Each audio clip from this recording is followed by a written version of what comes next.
Olá, pessoal. Estamos de volta com a nossa 16ª aula.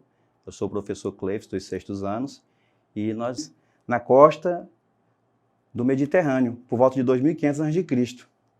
No começo de sua história, desenvolveram-se sob a influência das culturas suméria e acádia, da vizinha Babilônia. Por volta de 1800 a.C., o Egito, que começava a formar um império no Oriente Médio, invadiu e controlou a Fenícia, controlando até cerca de 1400 a.C. Por volta de 1100 a.C., os fenícios tornaram-se independentes do Egito e converteram-se nos melhores comerciantes e marinheiros do mundo clássico, né? Ou do mundo antigo, tá? Então o termo Fenícia vem do grego púrpura, devido à popularidade da púrpura de Tiro, certo? Aqui fala que eles são de origem semítica. Por quê? Porque eles são descendentes de Sem, filho de Noé, tá, pessoal? Por isso esse termo semítico. Então, pessoal, falando sobre a economia fenícia, né, eles são conhecidos como os povos das águas. Então, o principal meio de comercial deles foi a navegação. O comércio, a pirataria, né?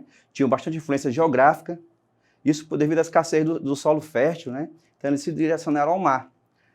Localização próxima às rotas comerciais, isso possibilitou essa predominância da navegação, a abundância de cedro, produção de madeira, né? E o murici, que é um crustáceo, tá, pessoal? Servia para a tinturaria. Os aspectos econômicos. O que favoreceu esses aspectos? A localização geográfica, a abundância de cedro, né, que é a madeira, considerado uma excelente madeira para a construção de navios. Existência de bons portos naturais também favoreceram o comércio marítimo. Então aqui nós vamos ter o cedro, né, o murici, e o navio mercante fenício, tá, pessoal? A economia, observe aqui nesse mapa, mostrando aqui as rotas comerciais, né, as metrópoles fenícias, né, que nem Sidom, Tiro, né, diversos dos importantes centros urbanos fenícios, no entanto, haviam sido fundados muito antes disso. Biblos, Tiro, Sidom, ou Sidon, Símira, Ávade e Beirute foram fundados antes desse processo, tá? As sociedades fenícias estavam fundamentadas em 3 bases de poder, que era o rei, o templo e seus sacerdotes, né? Além do conselho de anciãos. Biblos foi a primeira cidade a se tornar um centro predominante, tá? A partir de onde os fenícios saíram para dominar as rotas comerciais dos mares do Mediterrâneo e do Mar Vermelho. Os fenícios foram os maiores navegadores do mundo antigo.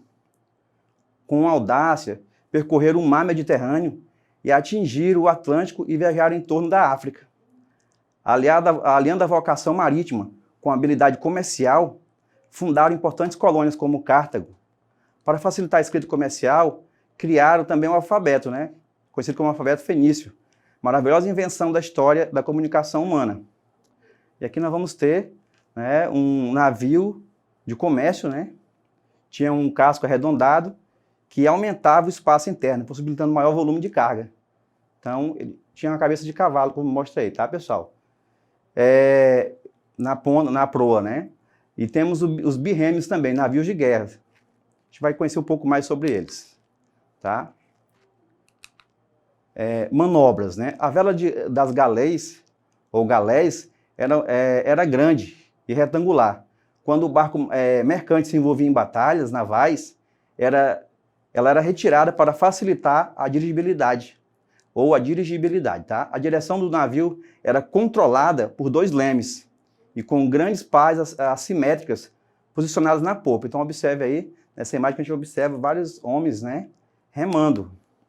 Outro fator importante era a força bruta, tá? Cada galé tinha no mínimo 20 remos, movidos por escravos e prisioneiros de guerra, em condições precárias, tá? Sem dormir ou alimentar-se. Claro que alimentavam-se, mas de forma precária, né? Com velocidade de 5 km por hora, esses barcos percorriam 90 km por dia. Imagine só, né, pessoal? 5 km por hora, tá? Então, aqui, né? Olha por nós, né? Costumava-se pintar 2 olhos na proa para guiar as embarcações e a amedrontar os navios inimigos. Era tradição fenícia usar o pituxim, ou pintura zoomorfa, tá? consiste em comparar personagens a animais, quando elas se deixam guiar pelos instintos. Então, representando a cabeça de um cavalo, que era a garantia de segurança para a carga do navio, tá? Já que Ayan, representado pela cabeça do cavalo, era também um deus dos mares. Né? Secos e molhados. As mercadorias transportadas pelas galés, tecidos, cobre, papiro, marfim e madeira, ficavam acomodadas no convés.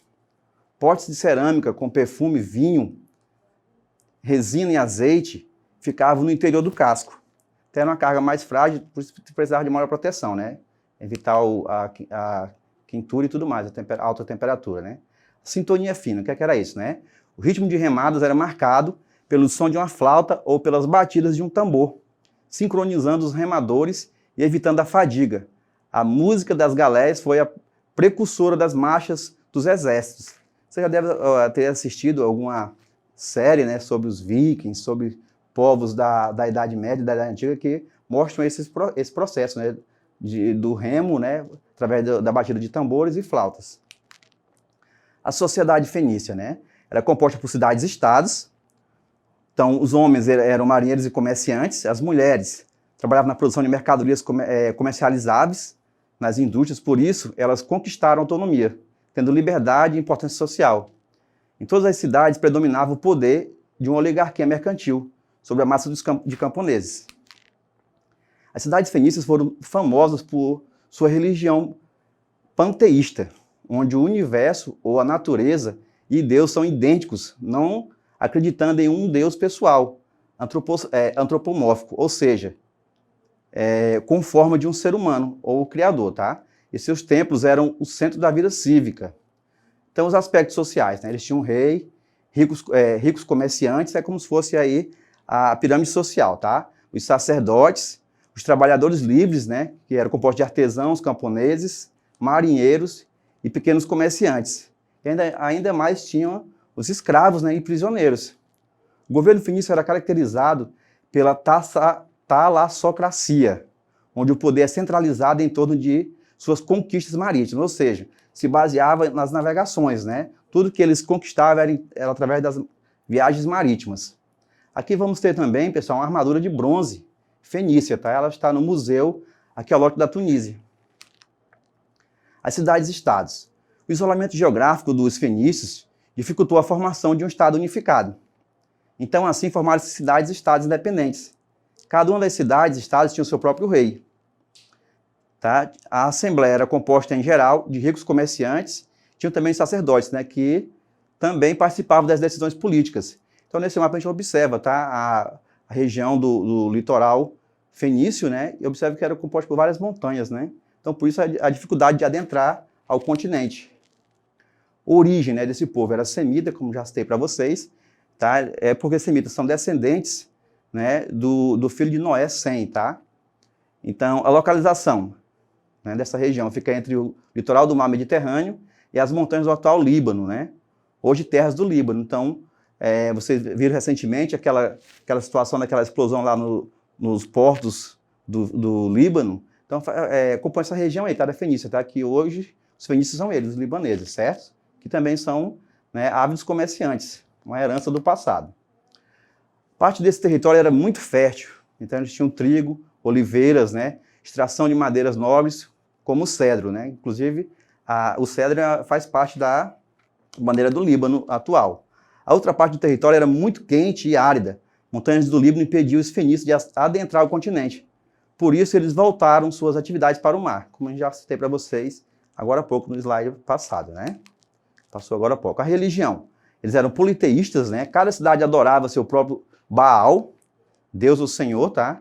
Era mais conhecido como Senhor, senão Baal designa mais o termo Senhor, e Baalt, né? Ou Balit, que é deusa, né? Ou senhora, tá? Estes deuses exigiam sacrifícios humanos. Alguns de seus deuses eram Shimun, né? Deus da saúde, Baal, Deus do Senhor de Sidom, né? Adônios, Deus da vegetação, adorado em Biblos, cujo culto se associava ao de Ista, né? A caldeia Ista, a grega Astarteia, tá? Deusa dos bens terrestres, do amor e da primavera, né? Da faculdade e da alegria. Melkarte e Tanit, cultuados em Tiro. El-Dagon representava os rios e anunciava as chuvas. Então, esses são alguns dos deuses, né, da religião fenícia, tá, pessoal? Em termos de linguagem, a religião pouco se separa dos fenícios das outras culturas da região de Canaã, como os cananitas, tá? Sua única diferença eram seus notáveis feitos marítimos. Então, geralmente os deuses, às vezes mudavam de nome, mas eram semelhantes, e a linguagem também, tá? O que diferenciava eles era a navegação. Então, aqui nós vamos ter alguns deuses, né? Babilônico, Baal, né? Dagon, né? Observe que ele parece aí uma sereia, mais ou menos, um peixe, né? Astarte, né? Ou Astarote, tá? Moloque, né? Que significa, na linguagem fenícia, sacrifício. Então, a ele eram ofertados sacrifícios de bebês. Então, existem relatos de alguns autores que várias crianças eram sacrificadas, né, no fogo em homenagem a esse deus, tá, pessoal? Ayan, representado por uma cabeça de cavalo, que adornava as embarcações fenícias por ser também o deus dos mares, e Anat, filho de Baal, deus do trovão e da chuva, representava as águas subterrâneas e a guerra. A divindade fenícia mais importante era Astarte, conhecida como a deusa dos Sidônios, né? É citado lá na Bíblia, em 1 Reis 11:5.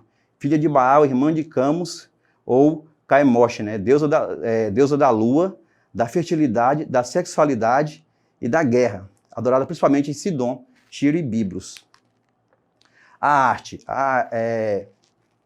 o artesanato e o comércio, né, fenícios, vamos falar aqui um pouco sobre eles. Apesar de suas características próprias, a arte fenícia tem como elemento fundamental a síntese entre as muitas tendências artísticas existentes na região.